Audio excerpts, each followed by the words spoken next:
Dear friends and colleagues, I apologize for not being here with you because of objective circumstances related to air traffic. I will speak today about the assessment and treatment of career decision-making difficulties. Specifically, I will present a model and means for locating career decision-making difficulties of individuals and present possible treatment of the difficulties. About 100 years ago, Parsons, the father of career guidance, proposed 3 concepts that emerge as the main principles of career guidance: a clear understanding of yourself, a knowledge of different lines of work, and true reasoning of the relations of these facts. Don Zaitovsky, 100 years later, noted that true reasoning was never elaborated by Parsons. Today, research on decision-making under risky conditions is probably the modern equivalent of true reasoning, but has received little application in vocational psychology. I think that the last comment is not true anymore today. Indeed, it is difficult to make career decisions. The quantity of information is large, there are many alternatives to choose from, and many factors to consider. The within occupational variance, the differences within occupations is large, and the information is hence practically unlimited. The quality of information is soft, subjective, fuzzy, biased, and often inaccurate. There is uncertainty about the individual's future preferences, future career options, unpredictable changes and opportunities, and also uncertainty related to the probability of implementing the choice. There are also non-cognitive factors to consider, including emotional and personality-related factors, the necessity to compromise, actual and perceived social barriers and biases. Finally, lack of knowledge about the process is among the prevalent difficulties. Indeed, in a survey we conducted among 15,000 surfers of the Future Direction website, these individuals reported that they do have career decision-making difficulties. About 50% replied yes to the question, are you experiencing difficulties in making your career decision? And more than 40 additional percent replied to somewhat. Only few replied, no, I do not have difficulties related to career decision-making. Assessing client needs involves, first, locating the focuses of the client's career decision-making difficulties. Second, appraising the degree to which the client's preferences are crystallized, assessing the client's decision-making status, and acknowledging the client's career decision-making profile, pattern, or style, because interventions aimed at facilitating career decision-making should be tailored to the client's career decision-making profile. So, the first step in helping individuals is to locate the focuses of the difficulties they face in making career decisions. We proposed a taxonomy for describing the difficulties I will present in the next slide, which is based on the stage in the decision-making process during which the difficulties typically arise, the similarity between the sources of the difficulties, and the effect that difficulties have on the process and relevant type of intervention. And this is the specific taxonomy which we proposed, in which we distinguish between difficulties which might arise prior to engaging in the process and those which arise during the process.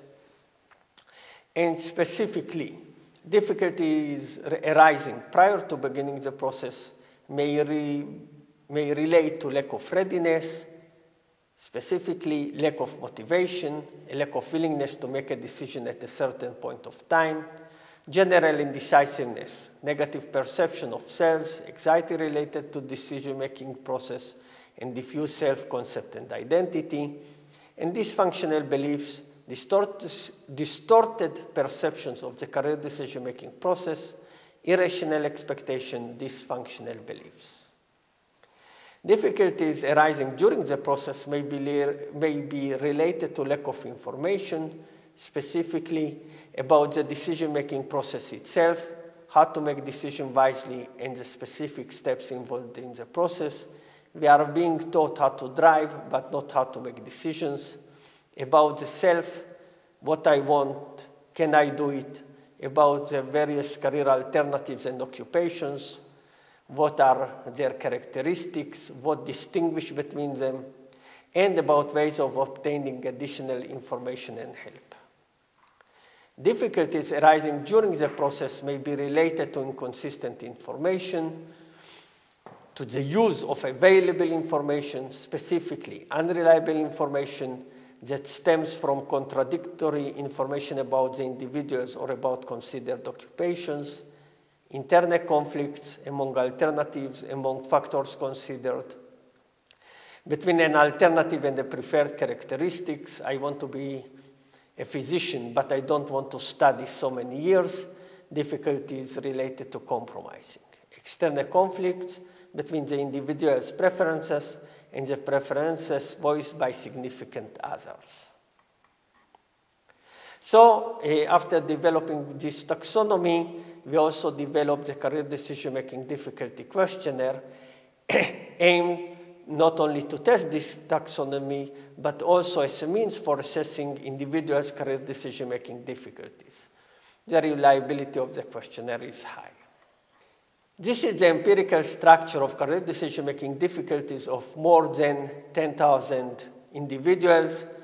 We can see that the hypothesized three major clusters emerge also in the empirical analysis of the data of these clients. We have the upper cluster with lack of motivation, general indecisiveness, and dysfunctional beliefs related to lack of readiness. The next four difficulties all included in the lack of information cluster, including about self, about the process, about occupations, and about additional sources of help. And the lower cluster refer to difficulties related to the use of information because there are some inconsistencies, and this includes unreliable information, internal conflicts, and external conflicts.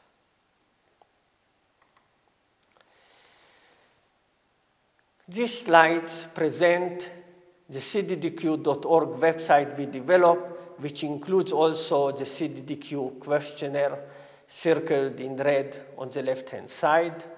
This is how the questionnaire looks like in the internet version, and this is the feedback that the individual receives, where the large red balls indicate significant salient difficulties. The yellow balls indicate moderate difficulties, in this case involving lack of motivation, lack of information about self. And there are some recommendations to the users where to turn to in order to find help in dealing with the difficulties, specifically, for example, dealing with internal conflicts or external conflicts, go and see a career counselor. We propose that there are four stages of interpretation of the responses for the CDDQ. First, ascertaining credibility using the validity items embedded in the questionnaire and the time required to fill out the questionnaire, which is available in the internet version.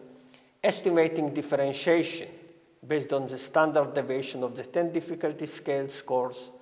Locating the salient, moderate, or negligible difficulties based on the individual's absolute and relative scale scores, and determining the confidence in the feedback and the need to add reservations to it based on doubtful credibility, partial differentiation, or low informativeness. This slide describes the type of feedback in four groups of individuals. 2 with the Hebrew version, 2 with the English version, 2 with paper and pencil, and 2 with the internet versions. And we can see that for most clients, feedback can be provided without any reservations, the green area. The yellow area indicates those for whom feedback can be provided, but reservations needs to be added. And the red indicates the low frequency of individuals whom responses were too doubtful and no feedback can be provided.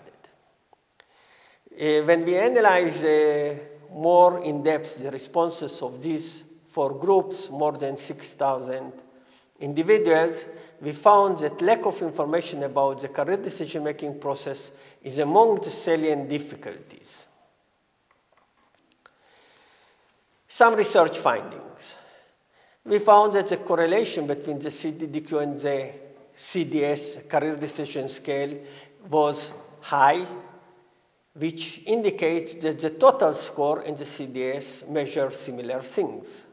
However, the advantage of the CDDQ is that it provides a specific profile of scores in the 10 difficulty areas and not only a total score. The correlation between the total CDDQ and the career decision-making self-efficacy is negative as expected, and the total CDDQ scores of students who had not yet made a decision were noticeably higher than the scores of students who had already made a decision. In another study, we compared the conclusions from the questionnaire to counselors' judgments of the pattern of difficulties of clients. First, the career clients filled out the CDDQ, and we computed their CDDQ 10 score profile. At the end of the career counseling sessions, the counselor filled out a brief questionnaire in which they rated the counselees' difficulties in the same 10 difficulty areas, and the median correlation between these 2 sets computed across the 10 difficulty categories for each counselor-counselee pair was 0.49 with a range between 27 to 0.67. It is interesting to note that the lowest agreement was in the difficulty categories involving lack of information. Some cross-cultural perspective. We found a good fit of the empirical data to the theoretical structures across cultures, and it is important to note that much variance is found among individuals in each group. Only a little variance in the career decision-making difficulties is attributable to cultural differences. Some specific findings. The red refer to readiness-related difficulties, the blue to lack of information-related difficulties, and the dark green to inconsistent information. It can be seen that in North America and Israel, the most salient difficulty is related to lack of information, whereas in other Middle East countries, Australia and Far East, the most salient difficulties are related to lack of readiness. In a more specific and detailed comparison between the difficulties of Canadian and Israeli career counselees, we found a very high correlation across the 10 difficulty areas. And it can be seen that the yellow bar representing the Canadian counselees were slightly higher than those of the Israeli counselees in all 10 difficulties. Some uses of the CDDQ. It can be used for initial screening of clients, e.g. in terms of the 3 major categories or the 10 difficulty categories, and directing them to various interventions, face-to-face, internet-based career guidance systems. It can be used to locate the focuses of clients' career decision-making difficulties for the purpose of needs assessment, and evaluating the effectiveness of career interventions before or after the specific intervention. I will present in the next slide the career decision-making difficulties of an 18-year-old Caucasian woman who is a business school freshman in the United States. Her CDQ results showed the following salience. She had salient difficulties represented by the high red bars related to general indecisiveness and lack of information about additional sources. She had no or negligible difficulties related to lack of motivation and external conflicts, and moderate difficulties related in the other 6 difficulty category. This is the difficulty profiles of another client. She had no difficulties related to general indecisiveness and external conflicts, the small green bars. She had moderate difficulties related to lack of motivation and unreliable information, and relatively high difficulties in other 6 areas. Another use of the CDDQ is to test the effectiveness of interventions. This graph describes the effectiveness of using a computerized career guidance systems, making better career decisions, to reduce career decision-making difficulties. It can be seen that difficulties related to lack of readiness was reduced by about 1/3 of a standard deviation. Difficulties related to lack of information was reduced by 0.7 of a standard deviation. It can be seen that this computerized system had no effect on reducing difficulties related to the use of information related to inconsistent information. Overall, using the system reduced difficulties by 2/3 of standard deviation. Some implications for counseling. The interpretive feedback provides an initial diagnosis of the client's difficulties and needs and facilitates focusing on those that most deserve attention and intervention. Filling out the CDDQ, again, after a while, can be used to test the effectiveness of an intervention. It is crucial for internet-based assessments of career decision-making difficulties where no expert counselor is available. In fact, there is also another use of the career decision-making difficulty taxonomy, and I quote from a report prepared by 2 professionals at the counseling services at the University of New Brunswick in Canada, and I cite from the conclusions. This paper outlines the process taken by the University of New Brunswick Counseling Services in changing its existing career counseling model to an enhanced developmental model which included the screening career assessment, the CDDQ, the initial interview, and additional services offered through workshops. The workshops were developed based on the theoretical framework of the CDDQ, which takes into account key developmental tasks in career decision-making. Students are referred to relevant workshops according to the reported career difficulties identified by the CDDQ. So, assessment of career decision-making difficulties involved measuring the difficulties and then computing the 10 difficulty scale scores, computing the 3 major cluster scores, and computing the total overall CDDQ scores. Interpreting the client's difficulty profile includes locating the salient, the moderate, and the negligible difficulties, and evaluate the confidence in the interpretation. In this case, we can see that Linda's responses were problematic, I cite. Based on the analysis of your responses, we are doubtful of your attentiveness to the questionnaire. It is possible that you did not read the sentences carefully before you responded, or that you were rushing as you completed the questionnaire. In addition, we found a low level of consistency in your responses to similar statements related to the same difficulty category. So there is some reservation, but then the individual's difficulties are presented. Okay, what are the next steps? The next step involves treating the difficulties. Difficulties differ in their sources, whether they are mostly cognitive or mostly emotional. They differ in their severity.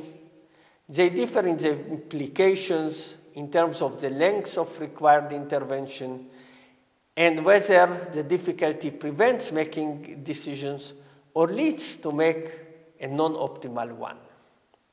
Based on this, there is a question of the order of treatment.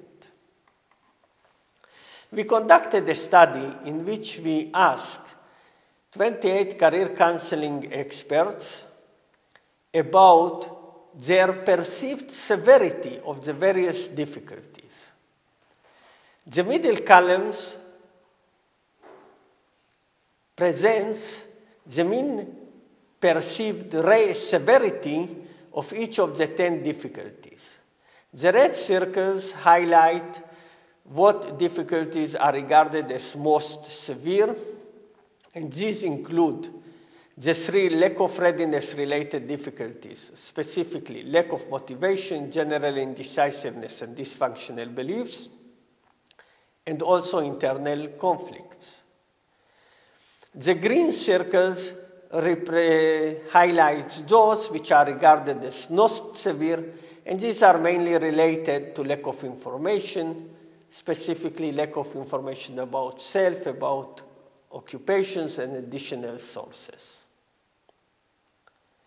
The right-hand side column presents the results about their judgment about order of treatment.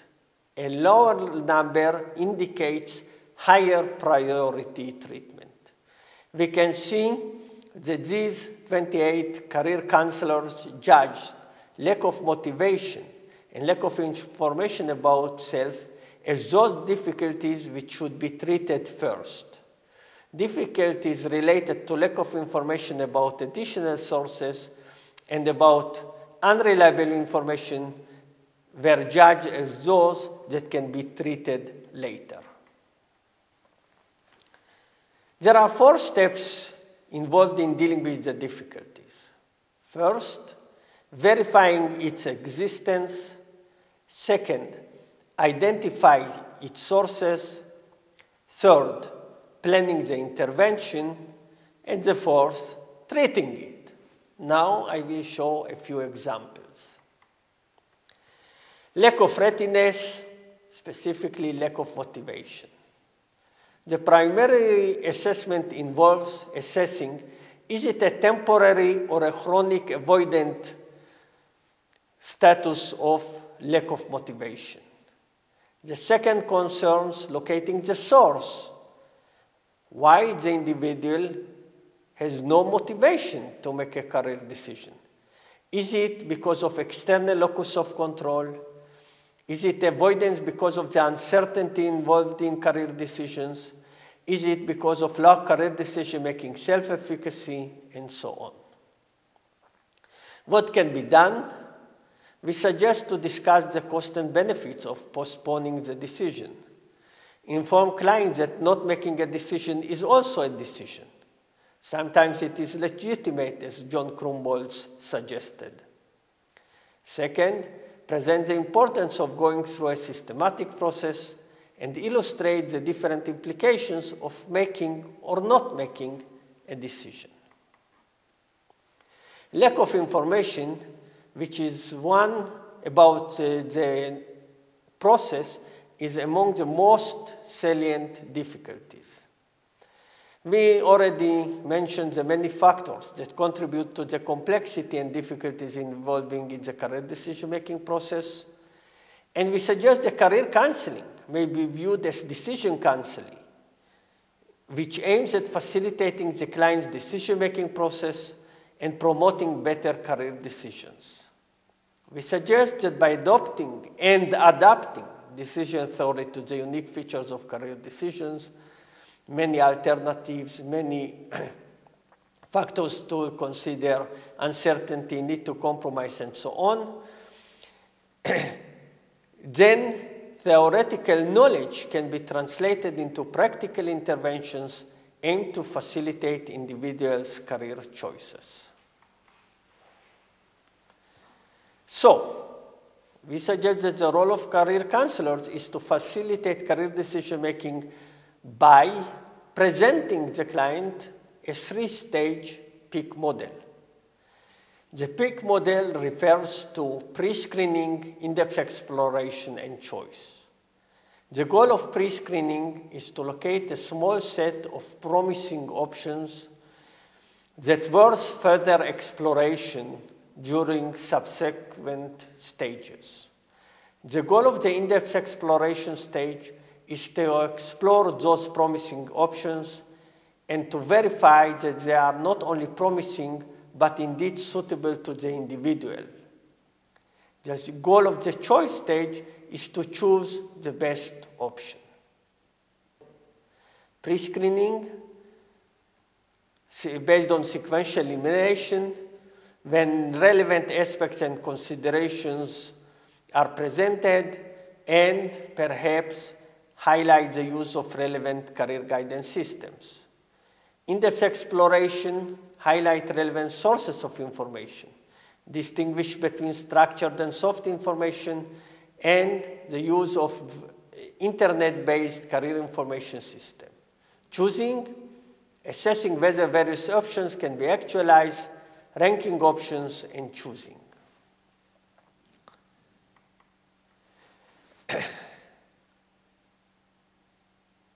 We developed Making Better Career Decisions, which is an internet-based career planning system that it has a unique combination of a career information system, a decision-making support system, and an expert system. Based on the rationale of the peak model, pre-screening, in-depth exploration, choice, MBCD is designed to help individuals make better career decisions, specifically helping them through the pre-screening and the in-depth exploration stages. This is how the MBCD homepage looks like. By the way, all sites and assessment I mentioned in this presentation are available on the internet, and all are free and anonymous to use. Now the question is whether, indeed, using the peak model and MBCD can help individuals make better career decisions.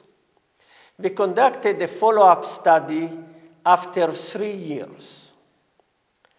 We called up individuals who used the system, asked them 2 brief questions.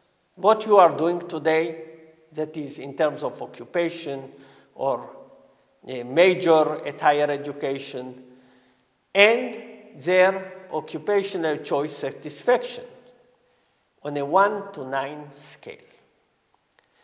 We divided the 1 to 9 scale to 3 categories. High satisfaction, 8 to 9 on the 9-point scale. Moderate satisfaction, 5 to 7 on the 9-point scale, and 1 to 4 indicating low occupational choice satisfaction. We divided the participants into 2 groups. Those whose occupational choice was among the recommended ones by the MBCD system based on sequential elimination, and those whose occupational choice differed. It was different from those recommended to them 6 years before. The results are presented in this graph.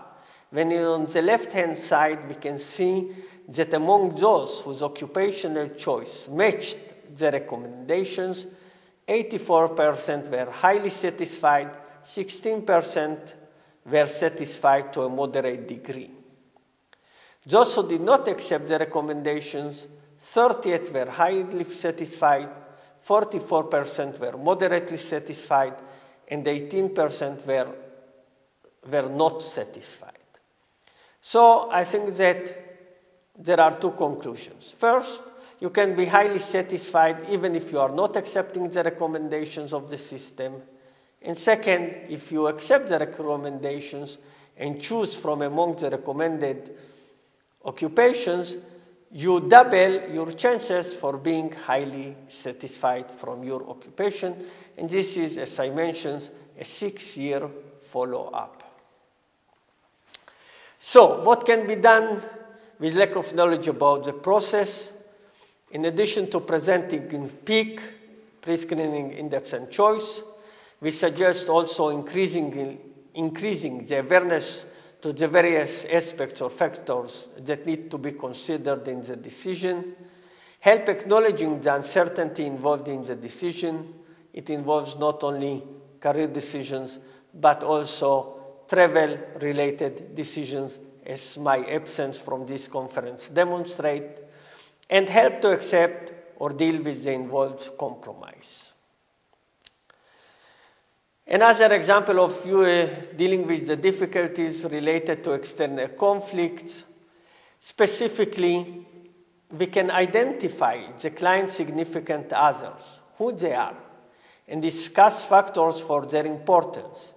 Is it client relationship decisions, social context, culture related, and suggest to consider the importance of others, and rephrase conflicts in terms of aspects or factors considered rather than alternatives. For example, instead of framing the conflict in terms of medicine versus law, frame it in terms of helping people versus money. To sum up, locating individuals' career decision-making difficulties is a core component of the assessment of their needs. It shapes the counseling process. Measuring career decision-making difficulties is not enough. It is important to interpret them. Third, severity of the difficulties does not necessarily imply order of treatment. Finally, career choices are based on decision-making processes. Therefore, career counseling is also decision counseling. Thank you for your attention, and here is some contact information. And this presentation, this video, more exactly, link to this video will be included in the section for career counseling experts, which can be found at the bottom of our www.cddq.org site. Thank you.